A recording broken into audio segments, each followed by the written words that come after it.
spiritual po, kundi kagustuhan lang po ng laman yan. At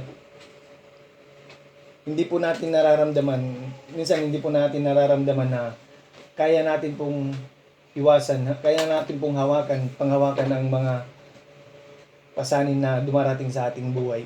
At una po, ano po dapat natin gawin para mapagtagumpayan natin ang tukso? Una po, sabi dito, huwag natin ilagay ang ating sarili sa isang mapang-akit na sitwasyon. Ano po ba dapat natin gawin? Para hindi natin ilagay ang ating sarili sa isang lugar na mapang-akit. Sabi po, simple lang po, sabi po dito, huwag natin ipasok ang ating sarili sa sitwasyon na kung alam natin na ito po ay hindi maganda o ito po ay mapapahamak o tayo po ay magkakasala, dapat malagang iwasan natin ang sitwasyon kung maaari tayong matukso sa kasalanan na iyon. At sabi po, lahat po ng tukso na dumadating sa atin ay kaya nating iwasan. Sinasabi po sa kasulatan na tayo po ay malalagay sa isang sitwasyon na hindi natin kayang hawakan. Walang tuksong dumadating sa atin na hindi natin kaya. Lahat po ng tukso na dumadating po sa atin ay kaya natin sa pamagitan ng tulong ng Banal na Espiritu. Amen. At hindi papahintulot ng Panginoon na tayo po ituksuin ng higit sa ating makakaya. Ngunit kasama ng tukso ay gagawa din siya ng paraan para umalis siya. Siya po ay iiwas.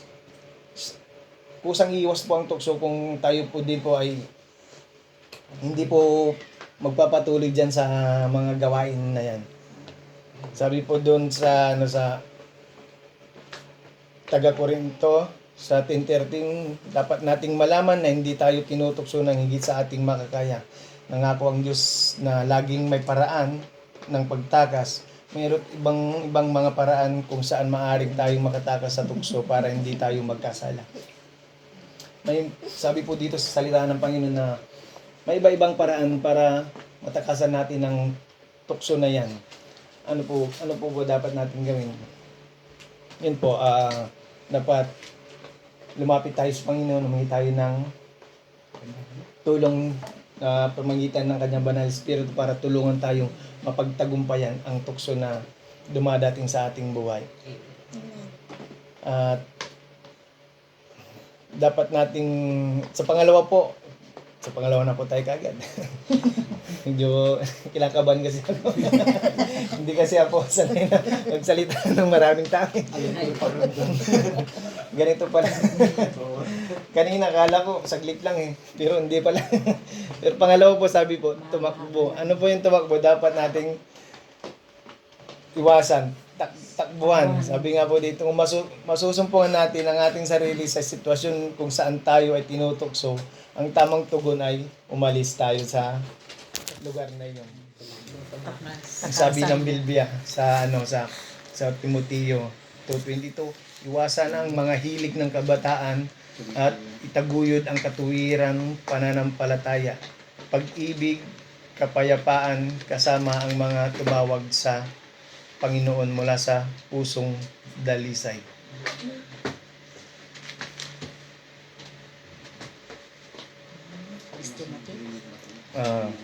Sabi po dito, iwasan ng mga hilig ng kabataan, gaya po ng mga nakagawa ng mga kabataan, talagang malapit sa tukso yung mga, lalo na yung mga Teenagers. gawa ng mga teenager, mga kabataan, yung mga yan, isa na yung mga laro, minsan pagka halina tayo maglaro, ikaw naman naubos na yung oras mo na dun sa paglalaro mo, bisdi yung oras mo yung para sa Panginoon napupunta dun sa paglalaro. Minsan kasi kung nakahiligan natin yung mga ganung bagay, talagang hindi natin maiwasang matukso. Ako po, aminado po ako, madali akong matukso mga ganyang bagay na kasi gawain ko po dati po yun. At ngayon po naman ay pinapanalangin ko sa Panginoon na ito po'y alisin niya at ako po'y maglilingkod sa kanya ng buong puso at may katapatan. At sabi nga po na ang ating mga nakasanayan na ganito po ay hindi natin po maalis po kaagad, kundi po unti-unti pong alisin ng Panginoon. Unti-unti pong alisin ng Panginoon po, hindi po biglaan. Gaya po lang ng yung ano po yan ng pag-alis po ng parang ano po yung parang ang ano yung lumalapit sa Panginoon na ano hindi dapat ano sabi nga din yung hindi ka makuha sa dasal kung hinasapastong sa ano sa paspasan sabi niya, pero hindi po yun. Sa Panginoon talagang pag lumapit ka sa kanya at ano unti-unti niya pong alisin yung mga inilalapit mo sa kanya. At yung pangatlo po, maging punot po tayo ng banal na espiritu. Ang pagiging puspos o kontrolado ng banal na espiritu ay isang mabuting paraan upang harapin ang tukso. Sinasabi po dito sa Galatia 5:23, basahan po natin sa Galatia 5:22 to 23. Sabi po dito sa Galatia 5:22-23. Sana. Galatia 5:22-23. Ngunit ito ang bungang makikita sa taong namumuhay sa kapangyarihan ng banal na espiritu. May pag-ibig, kagalakan, kapayapaan, pagtitiis, kabutihan, kagandahang loob, katapatan. Kung sa 23 pa po, meron pa po sa 23 kainahunan at pagpipigil sa sarili. Kung ganito ang pamumuhay natin, hindi natin malalabag ang mga utos ng Diyos. Amen. Kung mayroon po tayong mga ganito sa ating buhay, sabi nga po sa salita ng Diyos, kung mayroon po tayong mga ganitong buhay, kung kontrolado ng banal na espiritu ang ating puso, ang ating katawan, hindi po tayo basta-basta hindi to basta maano sa tukso, kundi lahat po na yan, mayroon po tayo sa puso ng mga yan, meron po mga pag-ibig na yan, mga kainahunan na mga yan, lahat po na dumadating sa atin na tukso, lahat po yan ay ating mapapagtagumpayan. Amen. Amen po ba? Amen. Lisa. Meron pa pong isa po sa panglima po yung yung paano natin labanan. Paano natin mapagtagumpayan ng tukso, dapat nating sabi po dito, labanan ng tukso. Labanan natin ang tukso ay hindi kailangang magbunga ng kasalanan sa ating buhay. Sabi po sa 1 Corinto 10:13. 1 Corinto 10:13.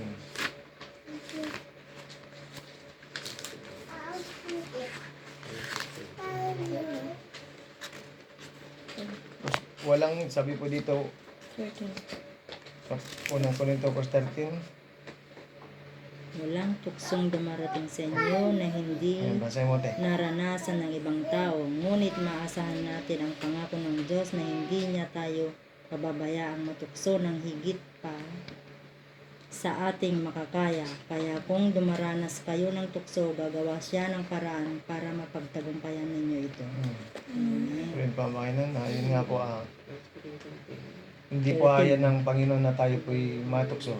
Bakit po ba? Dahil po tayo po'y nakakilala na sa Panginoon na tayo po'y nakakatawag na sa Kanya ng Ama. Kaya ang turing niya rin po sa atin ay anak po tayo ng Panginoon. Kaya ayaw niya po tayong matukso sa mga bagay na ikapapahamak natin. Kaya po yun po. Kaya po ang Panginoon po ay lagi pong nariyan kung tayo po ay kailangan po dapat tayong lumapit sa Kanya. Kaya po na sinulat ng mga bagay na ito sa atin upang hindi tayo magkasala. At kung sino man daw ang magkasala, tayo po ay may tagapagtanggol na Ama. Ito po ay si Jesucristo na matuwid. Kapag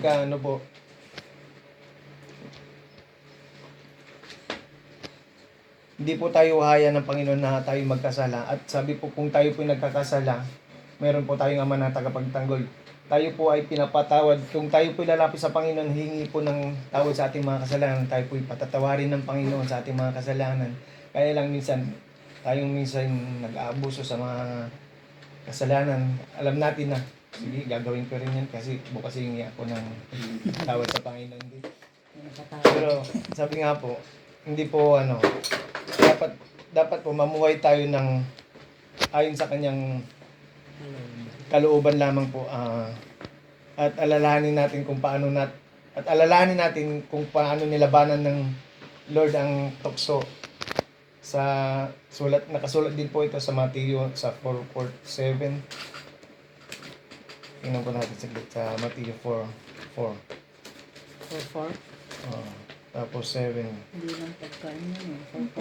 Sabi daw, sumagot si Jesus, sinabi sa kasulatan, hindi lang pagkain nabubuhay ang tao, kundi sa bawat salita ng Diyos. Kung tayo po, sabi nga po dito, hindi po tayo nabubuhay lamang sa pagkain. Kailangan din po natin nagbubuhay sa salita ng Panginoon. Kailangan tayo po magbulay ng mga salita ng Panginoon para malayo sa atin ang tukso. Gaya po ng sabi sa Joshua 1:8, di ba?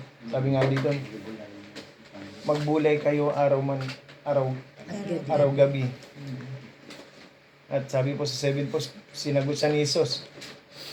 Pero sinagot siya ni Jesus, sinabi sa kasulatan, huwag mong subukin ng Panginoon mong Diyos. Sabi niya sabi din sa Diablo na, sabi na, huwag mong subukan ng Panginoong Diyos. At sabi niya sa 10, sumagit si Jesus, lumayas ka sana sapagkat sinasabi sa kasulatan, sambahin mo ang Panginoon mong Diyos at siya lamang ang iyong paglingkuran. Amen. At totoo po na sa Diyos lamang tayo maglingkod. At kung tayo po naglilingkod sa Panginoon, totoo po na talagang hindi po tayo mapapahamak at hindi po tayo maano ng tukso. Lahat po ng bagay, lahat po ng dumarating sa atin, lahat po yan ay ating mapagtagumpayan. Tandaan po natin na ang lahat ng nilikha ng Diyos sa kanyang larawan ay meron po tayong katalinuhan, meron po tayong kakayahan, mga tuwiran, meron po tayong malayang kalooban, kaalaman at alam natin kung ito po ay tama at mali. At sa pag-unlad ng tukso na sabi po dito dito sa lahat po tayo sa tukso na ito ay naiinganyo upang maakit sa pamagitan ng kanyang mga pain. Parang ganyan na lang po yun sa mga isda ganun. Pagka tayo po'y sinusubuan ng pagkain, talagang lalapit ka. Pero hindi mo alam, meron naman po yung patibong na yung pagkain na yun. Hindi mo alam, yan ka pa'y huli ng kapapahamak mo sa buhay. Kaya mag-ingat po tayo sa mga bagay na gano'n, yung tayo po'y naaakit sa mga hindi maganda, hindi kalooban ng Panginoon. Yung mga pangakit na maganda. Talagang minsan ako rin nakakita ko lagi sa mga ikaw ba, brother? Dalas ba? Di ba? Pero sa tulong ng Panginoon, kung tayo po alam na natin kung alin po yung tama at mali, kaya na natin iwasan. Kaya na natin iwasan ng mga bagay na yan kasi alam na natin yung tama at mali kasi tayo po ay nakakilala na sa Panginoon, tayo na po ay tumanggap na sa Panginoon na sariling tagapagligtas. Kaya lahat ng bagay na mga yan, alam na natin kung ito po ipapahamak natin o ito po kagaganda ng ating buhay. Kaya alam na po natin ang lahat ng mga yan. Lahat po na yan ay pagnanasa lang po ng ating mga katawan. At sa ating mga mata, minsan sa mata, nagkakasala tayo sa paningin, sa ating pagnanasa sa katawan. Lahat po yan ay gawin na makamundong bagay lamang po yan. Kaya tayo po dapat, sabi nga, tayo po mamuhay ng buhay makalangit.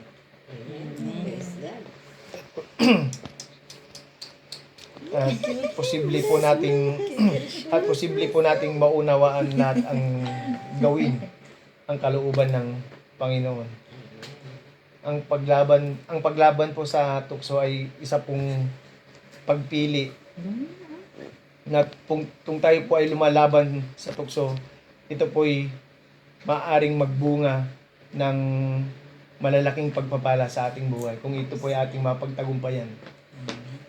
At yun lamang po. At ito po, dito po tayo magtatapos sa conclusion na to. Sabi niya po, dito po tayo sa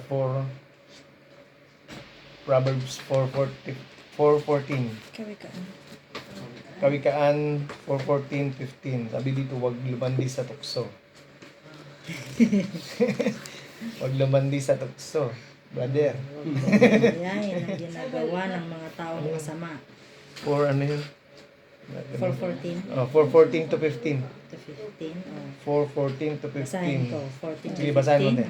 Huwag mong gagayahin ang ginagawa ng mga taong masama. 15, iwasan mo ito at patuloy kang mamuhay ng matuwid. Amen. Yun nga po, huwag natin gawain ng masama. Magpatuloy lang po tayo sa mga gawaing matuwid. Amen. At meron pa yung isa, basahin mo nga rin. Itong baguhin ang mga pagnanasang iyon sa Galatia 5:24. Galatia 5:24. Ako lang nagbasa. Sabi po to sa Galatia 5:24. Ipinako na ng mga nakit Kristo ang pagnanasa at masasamang hangaring ng kanilang laman doon sa krus. Amen. Iyon po ipinangako na ng krus. Ang mga gawain na Pinako na ng mga nakay Kristo ang mga pagnanasa at masasamang hangarin. Kaya wala na po yun. Hindi na po natin kailangan gawin yung mga pagnanasang yung mga gawain na yun. pinako na. Meron pa isa eh. Dito. Sa huli po. Ito po sa Ilang laman doon sa cross. sa Malakias 14:30. Ay, Marcos 14:30. Marcos 14:13. 14:30. Marcos 14:30.